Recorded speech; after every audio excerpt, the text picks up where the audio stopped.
On this edition of City Profile, I'll be talking with third-term Commissioner Carroll Gault. Stay with us.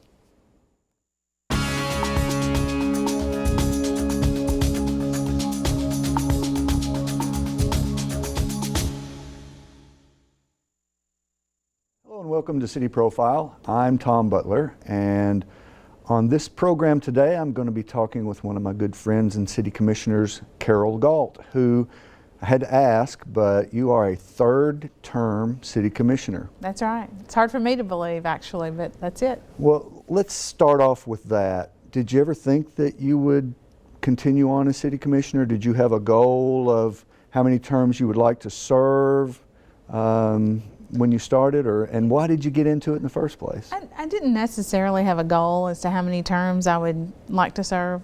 However, I do believe in term limits, so I don't think that I will continue to serve on and on and on. You know, there will come a time before long. I'm not going to say I've got 1 or 2 more terms, but because there's some things I would like to see get accomplished. But and that's the hard part. When you're mayor, you're in for 4 years. When you're a city commissioner, it's only 2 years at a time. So you see some things start, and then you want to see some other things come to fruition. Well, and you have to campaign like pretty soon after you get elected. Exactly. You file every other January, and depending on how many people file, oftentimes there's a May primary with the general election in November. So it can get time consuming. Do you like campaigning? Do you like getting out and talking to people and that kind of things? Well, I'm a political science major, so I probably have a little different perspective than some. I like the science of it. I like to see how people vote, and I enjoy people very much. It's very time consuming though, and sometimes it can take away from your job. And being a city commissioner is a part-time job, so most everyone else has a full-time job. We're doing other things, and so trying to fit it all in. And when I sit down with someone and you want to talk about the issues, you want to talk. You don't want to have just a superficial, hi, I appreciate it, enjoy your vote. So it makes a difference. What do you like to do when you're not being a city commissioner? You know, I enjoy my family. There are lots of things I like to do. I always like to try one thing or something once. So we're always doing something different. But you know, you have dachshunds, I believe, and I love my little dog, and you know, there's lots of different things I do. Yes, she has me well trained, in fact. And so does mine. That's good. What's the difference in being a first-term commissioner and a third-term commissioner? Gosh, I had the privilege of working at Paducah Main Street for 5 years previous to running for office, so I think I knew somewhat of what I was getting into. I knew that city government did not operate the same way that a business did. And I'd been a business owner. You just can't go in and make a decision one day. Everything that you do will affect the taxpayers in some shape or form. It's not all just about you and your bottom line. But your perspective is completely different as a third-term commissioner than it is as a first-term commissioner. You realize that a lot of decisions that were made previously affect the decision that you make today. And there are a lot of projects. Riverfront Redevelopment is one now. That project's been going on for almost 6 years, at least that I know of, before I ever came on the commission, and will be going on long after I'm gone. So it's important to have that perspective, and when you're a first-term commissioner, you don't have that perspective. You have to depend on others to help you out. Right. We talked before the program about the Riverfront Redevelopment Project, and from a layperson's viewpoint, it does seem like that it's taken a long time, and then sometimes we don't understand when you hit a snag like mussels. Exactly. And then you have to solve that problem before you can go on. So where are we now? I understand, I haven't been down, but I'm going to, that they're putting rock in to make the base for the new area. Correct. So just give us an update on where we are and where you think we're going to be in the next year or so. Well, we're putting in that base, we're putting in lots of rock, and it essentially serves as fill. Will take about a year to settle once that job is complete, and I think that you will see that job complete around, I want to say it's the end of November. We have until then is when the contract runs. Don't hold me to that, but I think it's about that time frame. That's what I have in my head. So once that's complete, it takes about a year to settle. Then we can start on what we call at City Hall the bump out or the jet out. And it'll be an area that just comes out in, and we'll have a 30-foot fluctuation or so, because that's what our river fluctuates. And those are things that we never take into consideration when we start talking about riverfront development. We don't think about mussels. We don't think about how our river fluctuates. We don't think about what's coming. And I know the big controversy was the marina. Right. Well, right now, we don't even have the money for the marina. The grant monies that we have is strictly for the fishing area, or what we call boat launch. That's on the other side of what most people would refer to as the old Executive Inn site, further upstream. And then now, what is the fill and will be the jet out or bump out area, breakaway. So the old Executive Inn site, is that where people will be parking now? Are they not going to be parking at the foot of Broadway? Foot of Broadway will remain open, and it will remain just like it is. Most of the work that's being done now is in Schultz Park. It will be an area where you'll be able to come and walk out. There'll be benches. You'll be able to fish. You'll be able to commune more with the river, I guess. You'll have a better experience. It will just start and really kick off riverfront development. On the other side of the Executive Inn site, there will be parking, and there'll be boat launches. Remember the fishing tournaments that we used to have? Those big rigs take a lot of space because, you know, oftentimes they have a trailer, a big truck, and those are the kinds of facilities that will be on the other side of the Executive Inn. So it'll be in a twofold area, separate from one another. And then what? Are we going to go into a fundraising type of situation to try to get that money? Are we going to try to get grant money? How do you finance, say, the marina? You know, oftentimes it's done by grants, and grants aren't near as plentiful now as they were 6 years ago when this project first kicked off. It may be that it's public-private donations. It could be that the city tries to partner with someone that's a developer that wants to come in and run a marina. There are lots of different ways to do it. I think it will just see what the lay of the land is, the economy is when we get to that point. Are you for the building of the marina? Do you think that there's going to be enough traffic and enough boats and things like that to warrant the building of a marina? I'm not a boater myself, so I've had different people say different things to me about that. I think that we'll have to look long and hard and see from a business perspective how the deal is struck. I think that if it's a money-losing proposition, it's probably not the best thing for our community, obviously. But there are other communities that have done it and made it successful. That's kind of the catch-22. That's a hard question to answer. Right, because it seems like, I know that you said that they had done some earlier studies, but that they're probably outdated and not real valid at this point on what the traffic might be. Right. And since we're in that area, you have the place where the old Executive Inn is. Mayor Paxton announced negotiations for a motel in that area. How's that going? So far, so good. We're asked about that all the time. When are we going to get a hotel? When are we going to get a hotel? And I think that it's, we need to remember and be cautious in the fact that getting a hotel is not the easiest thing in the world. You know, it would be a multi-million-dollar project. I believe that the number that he used at the time was between 15 and 20 million. I don't recall exactly, but it involves Kentucky tourism tax credits. Those tax credits are not, you have to do marketing studies, and there are lots of things that have to be done to accomplish that, and it takes time. We get a little anxious, the commission gets a little anxious, and we have to be reminded that it's not just like going and getting a home loan or a car loan, or the process isn't like building a normal construction project. So there are lots of factors that go in.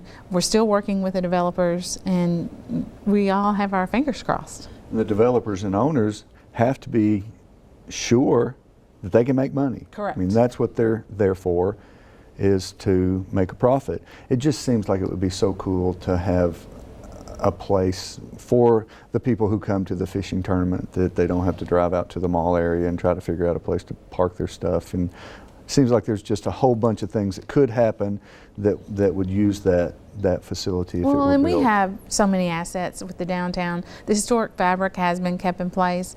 We have the Carson Center, the Convention Center with over 100,000 square feet right there to utilize between the Convention Center and the Expo Center. And now with the Riverfront development, there's so many things that are taking place. It's creating such a great asset that the developers will be able to work it out. It just takes time, and you just don't hit a lick and then it happens overnight. So We know that they're going to be full every April.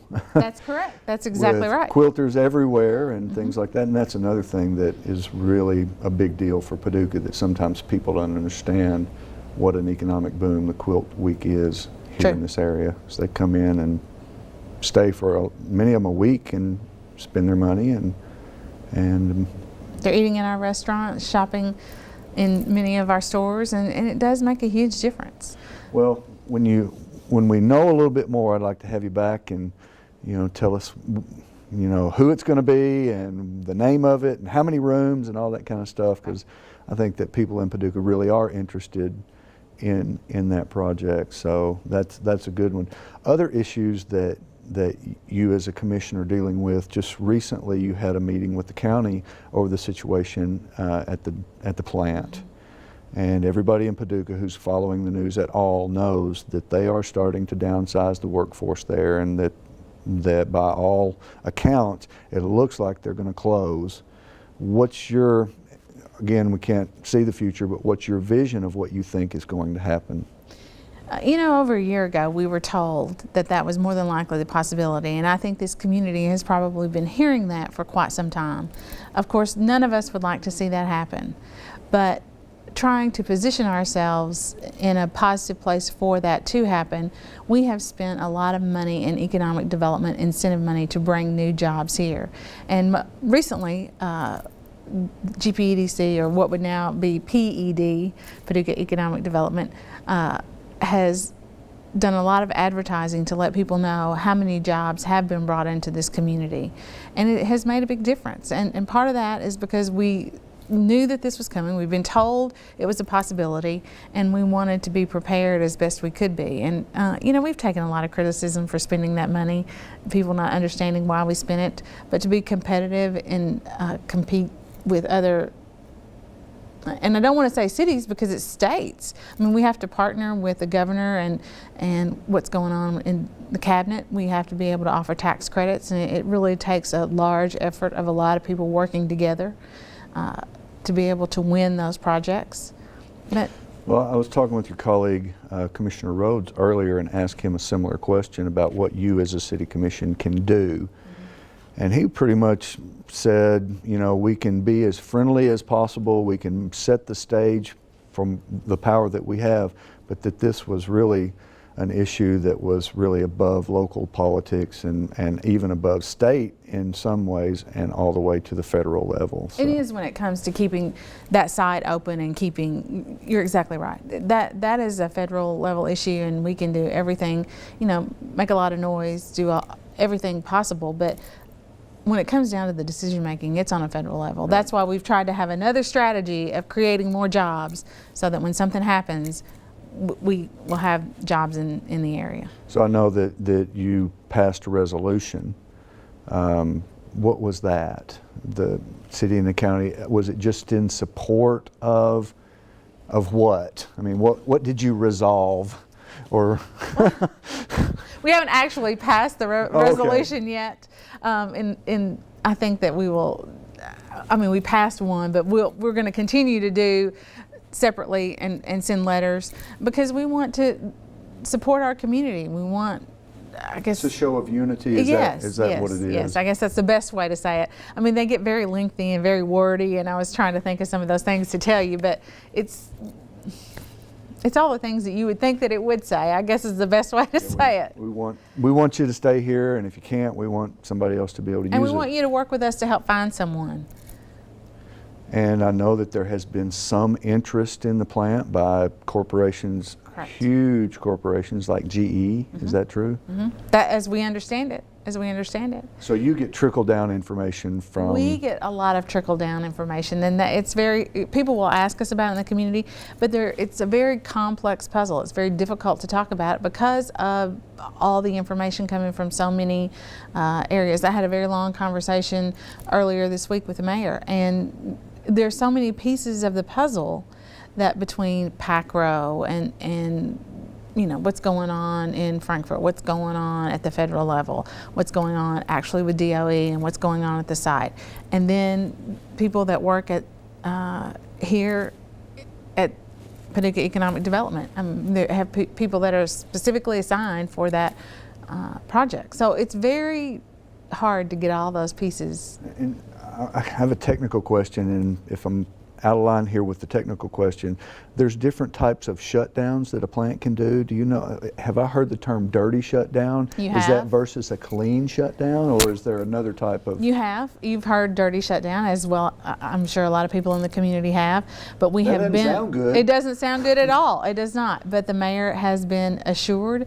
I was not in on that meeting, but she has sat down with the powers that be, and we have been assured that that is not what will happen here.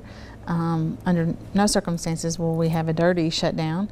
Everything is running according to plan. And So is that essentially, does that mean a dirty shutdown is they just say, okay, all the jobs are gone and we're leaving town, or is, I mean, do you know more than that? I think it's more of a technical chemical term, as I understand it, as in like they pull the power and they don't let everything filter out the way that you're asking me questions that I know, don't. I'm sorry. I'm know, just interested in this, and it's a big deal because there's a lot of stuff out there that needs to be cleaned up. Exactly. And that has been a talk of how many jobs could be saved by just having the cleanup going on. So I didn't really know what a I've dirty had it shutdown explained to was. me, but for me to turn around and try to explain it to you, That's okay. yeah, I was going to say you probably don't want. I I would need pictures. I'm a visual person. I'm certain I wouldn't understand it even Well, if you did know. tell me so. What other issues are we looking at Paducah in order to try to,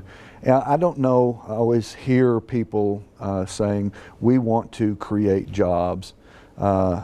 Really, unless the government is hiring people for new positions, they're not creating jobs. They are facilitating the creation of jobs by other entities. Is that right? Correct. And that goes back to the strategy that I mentioned earlier. When we started working in hearing years ago, that we might lose USEC, we might lose the jobs that are at that location. I think the administration started trying to figure out ways that we could position this community to absorb that loss. And as I mentioned, we have been beat up over spending money, incentive dollars, to attract new jobs. And that's right, we don't create the jobs ourselves, but we help facilitate. And you do that by what? Providing strong infrastructure, schools, things that businesses need when they come here? Mm-hmm. Oftentimes it comes down simply to cash, helping with the building. And it comes in a variety of ways. It may be with certain pieces of equipment. It may be with taxes. The deals have been structured in a lot of different ways. But again, as I mentioned, the state plays a large part with that, and so does the city. And I mean, obviously, we just can't tell someone that they can't pay taxes for a long time, right. But we can work with them on varying ways. What are some things that you either have in the works or that you personally as a commissioner would like to see happen or continue, or just some of your personal political goals to make Paducah better? Oh, I mean, obviously it's just seeing what we started with the Riverfront development just come to completion. I think mostly it's seeing some of the things that have started come full circle. The hotel, I would love to see it happen. I would love to see us come to some conclusion at the site at USEC. Obviously, we want some jobs. We want to continue to create jobs and be able to stay whole, if you will, not lose all those jobs, but if we do, at least make them up so we maintain the status quo. Those kinds of things, you always want to leave it better than you found it. Right. You know, community gardens, those kinds of projects are great, but you have to, and they all contribute to the betterment of the way that we live. But the larger picture, those things I believe really make a difference. Are there has there been any other discussion, and this may be way premature, but I know that y'all worked on the artist relocation program. Mm-hmm. Then we've moved out to the Fountain Area Avenue, and a friend of mine just is almost to buy a house in that area and is real excited. Is there another plan after Fountain Avenue, or is that going to go on for several more years? You know, we recently did a citizen survey, and you know, I don't know if you've had Pam on to talk about that, or if Pam's done a show talking about that, or it might I know be something that she did a show that promoted the survey and asked people to do it, but I don't know if we've had a results show or yet. Well, we've just recently had some of those results come back, and that's something that we're trying to put together a plan, because once we now have the results back, it's important for us to take that, because we've heard what the people have to say, and we need to be action oriented about that. And Fountain Avenue is one of the things that came up. Where do we go from there? Mm-hmm. We saw what happened with Lower Town. We saw what happened with Fountain Avenue.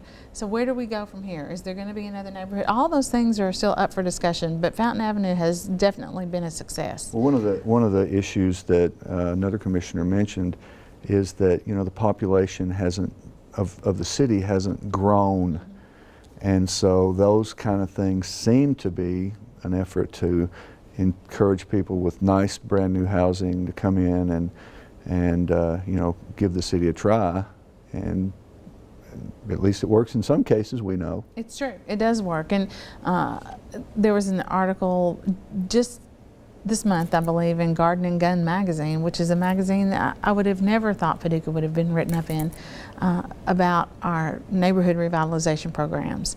So you never know, and other communities are looking at us, that we're setting the example. We take it for granted, but other communities are looking at us. I think we're doing pretty well. Well, for especially young and first-time homeowners, exactly, those things can be, you know, the incentives and things like that can be the difference of whether, you know, you move out in the county or if you come into the city and want to raise your family there, which is really, I mean, I know people that, I live in the county, but I know people that live in the city, and you're so close to everything that it's really cool, and you've got access to the parks and you know, the river and things that I don't have. So it's interesting when you drive through Fountain Avenue, for example, in the late evening, I say late evening, late afternoon, I guess I should say, but people are enjoying the parks. They may be walking over to the church for some function. They're walking a lot more. They don't use their cars near as much as people who live maybe in the county. You know, they'll walk over and grab a bite to eat at one of the local restaurants. It's very interesting. It goes back to a different time when we walked a lot more, and it was a true sense of neighborhood. Right. And that's what's beginning to resurface, I see, in Fountain Avenue. Well, that seems to be a cool thing that's going on. I guess I guess everything always comes down to money. And I know that some of your colleagues are real concerned, but it seems like that Paducah as a whole does a good job managing the taxpayers' money. We always have a balanced budget. You know, we work hard. By statute, we have to have a balanced budget. There is a lot of money used. We pay cash for the vehicles that we have. We've worked hard to be able to establish that fleet fund so we can do those kinds of things. I know that sometimes, as I mentioned earlier, people beat us up for doing those incentives to attract jobs, but to be able to compete to get those jobs in here, it's just necessary in the marketplace. I really do think that we probably do a better job sometimes than we give ourselves credit for doing. Jonathan Perkins is a very conservative guy. He analyzes everything for us, and oftentimes the commission will come in and say we want to do certain things, and many of the department heads have a saying that it's okay, we'll be happy to do it. It just takes dollars and dynamite, you know, and that's their saying. Right. but we have to take a step back and figure out where's the priority. Everybody has different decision-making processes. When you come up upon these issues, and of course we want to do everything. Exactly. We want to do everything, but we can't. What's your process by deciding, okay, this is something I'm going to get behind, this is something I'm going to vote for? Because as you know very well, I'm sure you can't please all the people all the time.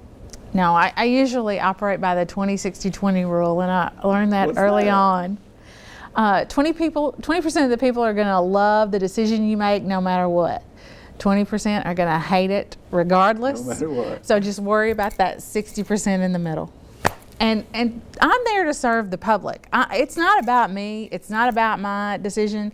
It is truly there for the majority of the taxpayers, and that's why I say I operate by the 20-60-20 rule. And that's the way I make my decisions. Do you get a lot of feedback from citizens? I do. As a matter of fact, I had phone calls starting this morning at 7:30. In the last 2 days, I've had over 200 emails that have come into my inbox over a hot topic, and that's not uncommon for me to get a lot of emails. But that's the way I judge my feedback or judge my decision making. Figure it out. I'm there to represent the people. It's not about me. All right. Well, we have 2 minutes left, and I've been trying my best to get a scoop from everybody. And the question I've been asking is, do you have any further political aspirations? Do you see a run for mayor or senate or something even higher in your future? You know, as I mentioned, I was a political science major. I never thought I would actually be the candidate. I always thought I would be the one behind the scenes working. I do love being involved and helping with the policy and helping steer the community and being involved in that aspect.